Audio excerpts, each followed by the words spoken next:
Max Verstappen takes a big loss. His fourth title could be the last at Red Bull. Monza gets a contract extension, and McLaren's Mini DRS gets scrutinized again. Do consider subscribing to the channel. Let's get into the latest F1 news. Formula One has announced that the Monza circuit will remain as host of the Italian Grand Prix until the 2031 season. The track, set in a former royal park north of Milan, has hosted the most F1 races since the World Championship era began, with Monza holding the Italian GP every year since 1950, other than in 1980, when Imola held the event. Monza's current deal with F1 had been due to expire in 2025, after it was given a one-year extension back in 2020 to cover the circuit's role in hosting races behind closed doors during the COVID-19 pandemic. I am delighted that the Italian Grand Prix will remain on the calendar until 2031, said F1 CEO Stefano Domenicali. Monza is at the very heart of Formula One history, and the atmosphere each year is unique as the tifosi gather in huge numbers to cheer on Ferrari and the drivers. The recent upgrades to the circuit's infrastructure and the planned investment show a strong commitment to the long-term future of Formula One in Italy, and I want to thank the president of the Automobile Club d'Italia, the Italian government, and the Lombardy region for their continued passion and commitment to our sport.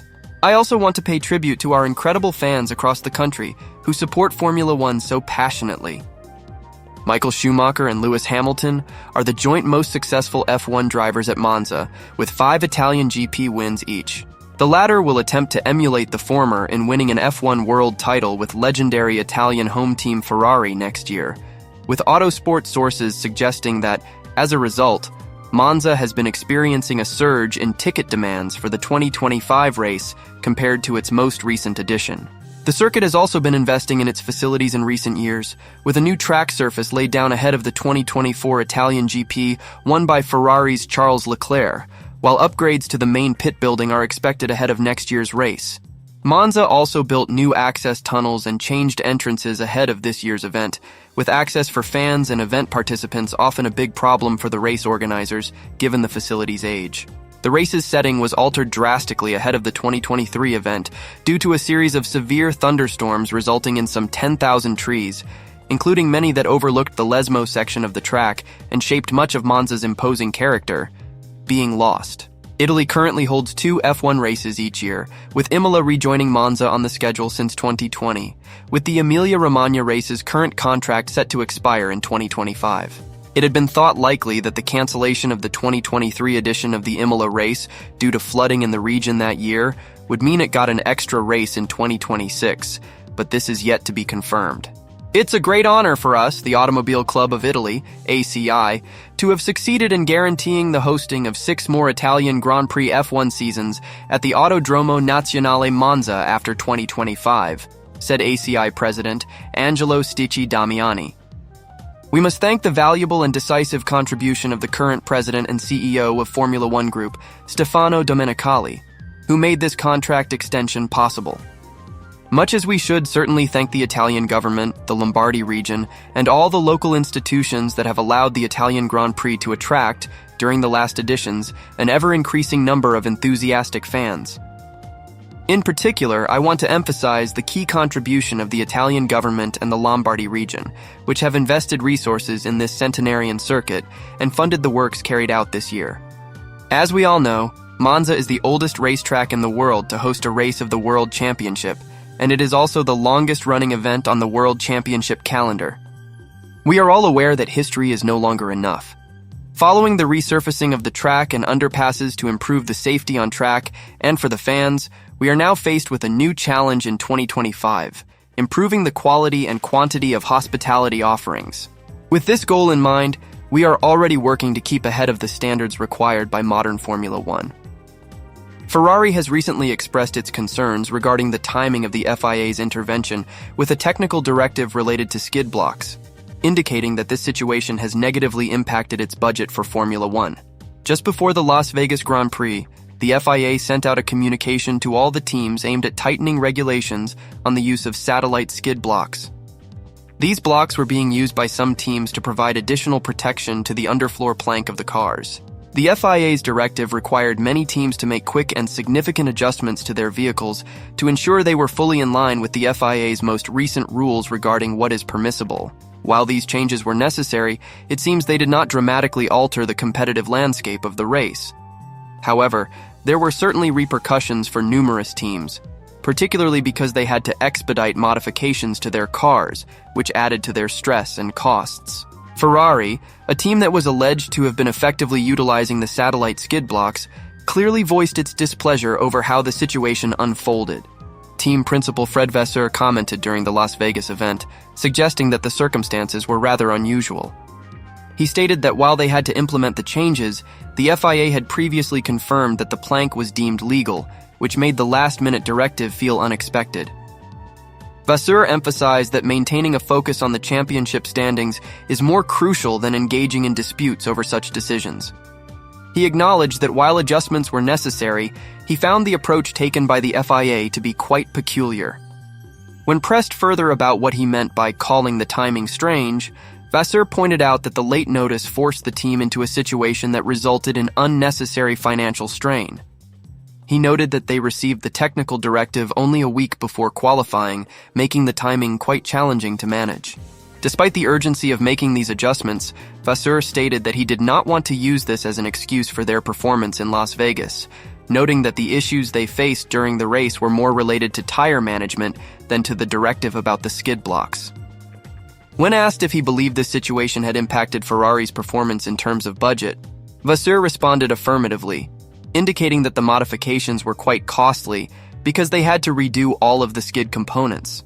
Regardless of these challenges, Ferrari managed to have a strong showing at the Las Vegas Grand Prix, with Carlos Sainz finishing in third place and Charles Leclerc taking fourth, demonstrating their ability to perform even under pressure.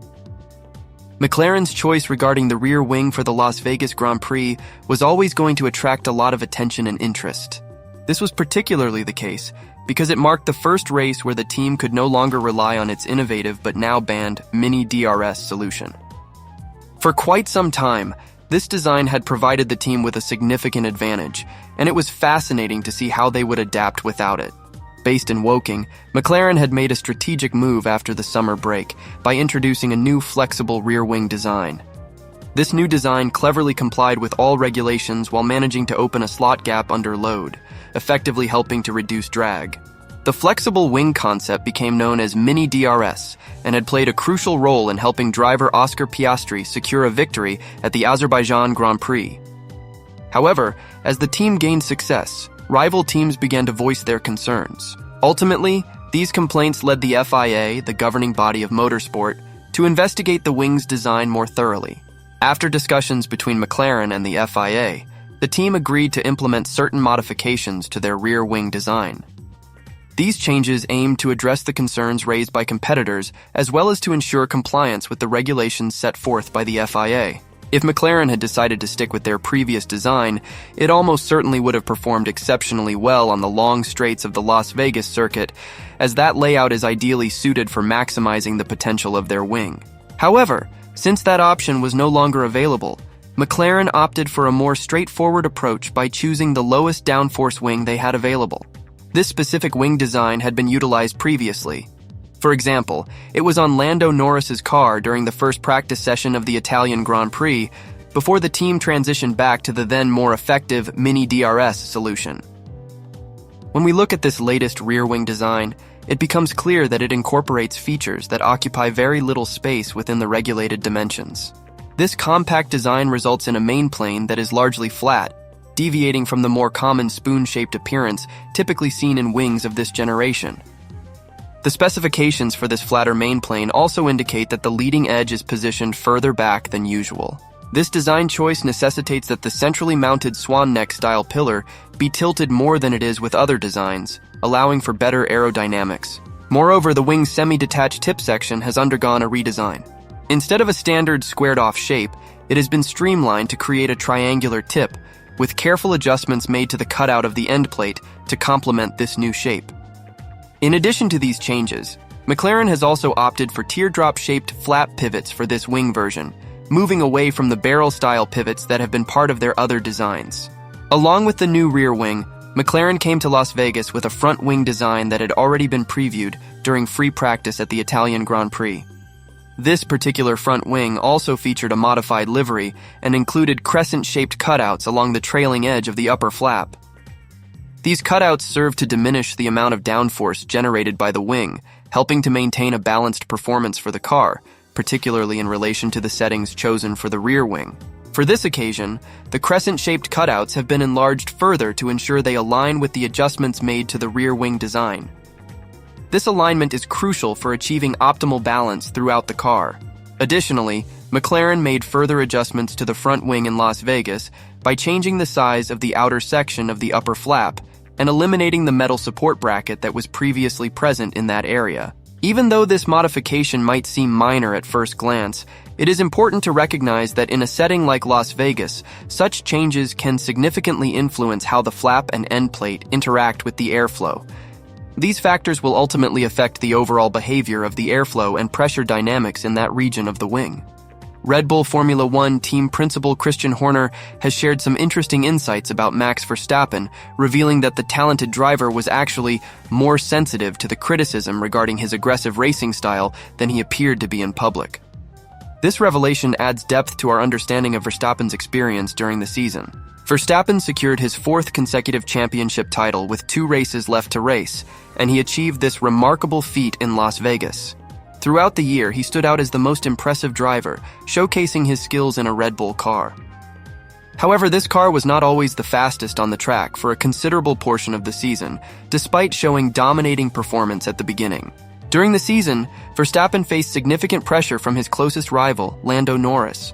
The two drivers engaged in a series of highly competitive and thrilling wheel-to-wheel races that kept fans on the edge of their seats.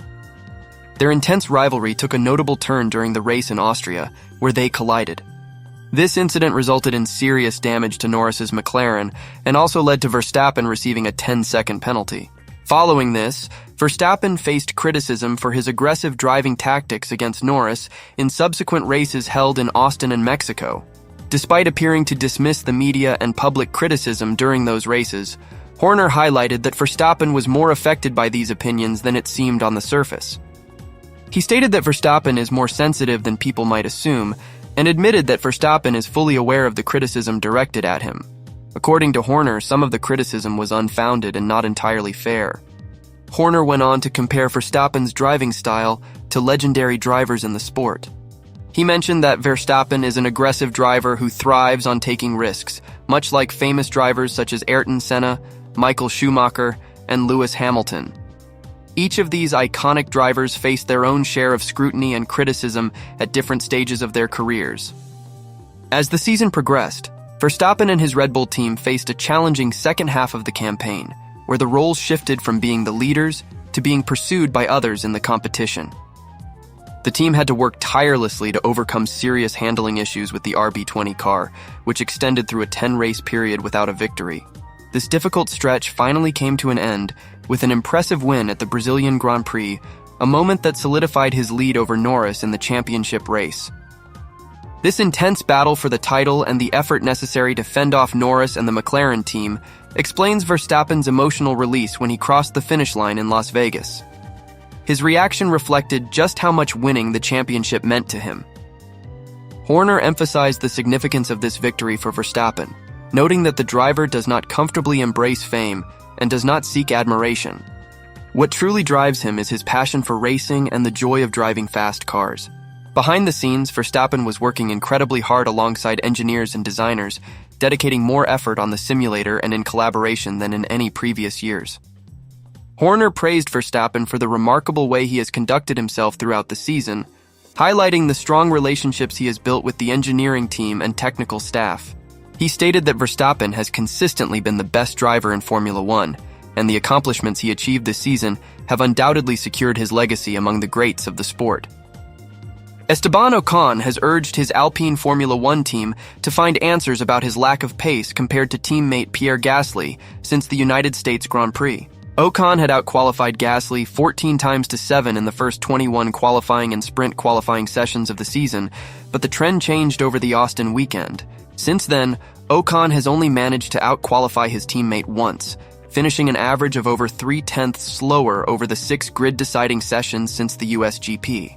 The Frenchman finished down in 17th place in the last race in Las Vegas, where Gasly qualified third and was running in the top 10 before an engine problem forced him into retirement. "I think, one car, Pierre, was quick since Austin," Ocon said after the Las Vegas race. "Unfortunately, we are not fast since Austin, and that could cost us as well in the championship. So we need to figure out what exactly is going on and hopefully improve the situation for the next two. But yeah, at the moment, it seems difficult for us.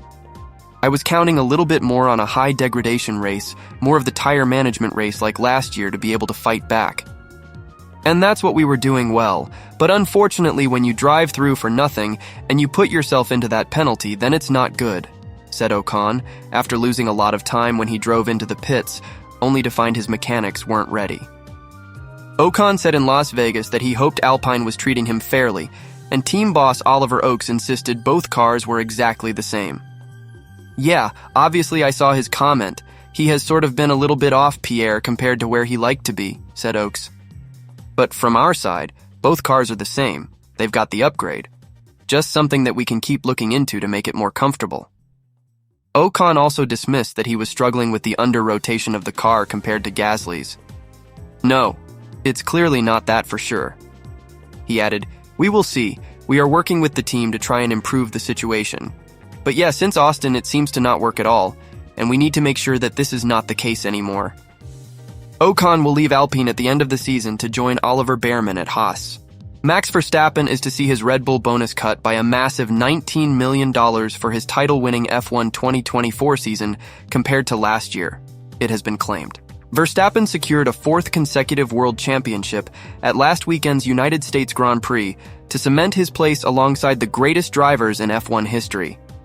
The 27-year-old is only the second driver after Sebastian Vettel, who previously dominated with Red Bull between 2010 and 2013, to win his first 4 titles in successive years.